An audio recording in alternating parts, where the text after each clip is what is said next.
जिन दो नेताओं का जिक्र अभी तक हमने किया और उसमें ओवैसी साहब का जो हिंट राहुल जी ने किया, ओवैसी साहब को अलग अगर कर दें, एक जितेंद्र आवाड़ हैं, एक तेजस्वी यादव हैं, और ये दोनों ही उस इंडिया गठबंधन के हिस्से हैं। कहाँ तो उम्मीद ये थी कि अगर भारतीय जनता पार्टी, जो पूर्णिमा जी कह रही थी कि राम के मुद्दे को लेकर जनता के बीच जाएगा, तो विपक्ष शायद एक ऑल्टरनेट मुद्दा रख सकता है, वो ओबीसी वाले मामले हों जिसको राहुल गांधी जोर शोर से उठा रहे हैं, या वो बेरोजगारी के मामले हों। क्या 2024 का लोकसभा चुनाव अब राम के नाम पर होता, राम के इर्द गिर्द की राजनीति पर होता, या धर्म की राजनीति पर होता, एक बार फिर से दिखाई दे रहा है?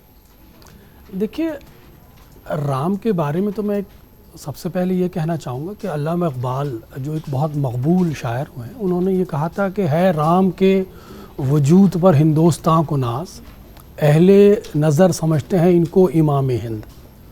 पहले ये समझने की ज़रूरत है कि ना ही तो किसी पार्टी की या किसी समुदाय की राम से लड़ाई है, और ना ही किसी समुदाय, किसी पार्टी की धर्म से लड़ाई है। राजनीतिक पार्टियों की लड़ाई है वो दृष्टिकोण की लड़ाई है, सांप्रदायिकता से लड़ाई है। लेकिन जब राजनीतिक पार्टियां सांप्रदायिकता पर वार करने की बजाय जब धर्म पे वार कर देती हैं, तो यहाँ पर विवाद पैदा हो जाता है। इस फ़र्क को समझने की ज़रूरत है कि राजनीतिक पार्टियों को सांप्रदायिकता से लड़ने की ज़रूरत है, धर्म से लड़ने की ज़रूरत नहीं है। किसी भी सांप्रदायिक पार्टी को अपने आप को धर्म विरोधी पार्टी का मुलम्मा अपने ऊपर चढ़ाने की ज़रूरत नहीं है। हाँ, अगर आप सांप्रदायिकता के खिलाफ स्पष्ट रूप से, स्पष्ट विचारधारा के साथ, स्पष्ट नैरेटिव के साथ आप लड़ेंगे, तो उसमें किसी को कोई विवाद नहीं है, किसी को कोई आपत्ति नहीं है। तो सबसे पहले इस क्लैरिटी की ज़रूरत है पूरे देश के अंदर। हो क्या रहा है कि आप सांप्रदायिकता और धर्म को एक जगह लाके खड़ा कर देते हैं।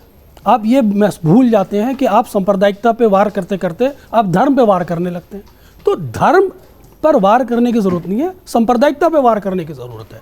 और जब आप इस नैरेटिव की स्पष्टता को जनता के बीच ले जाते हैं, तो किसी तरह के विवाद जनता को भी महसूस नहीं होता, राजनीतिक पार्टियों को भी महसूस होता है। झगड़ा कहाँ से शुरू होता है?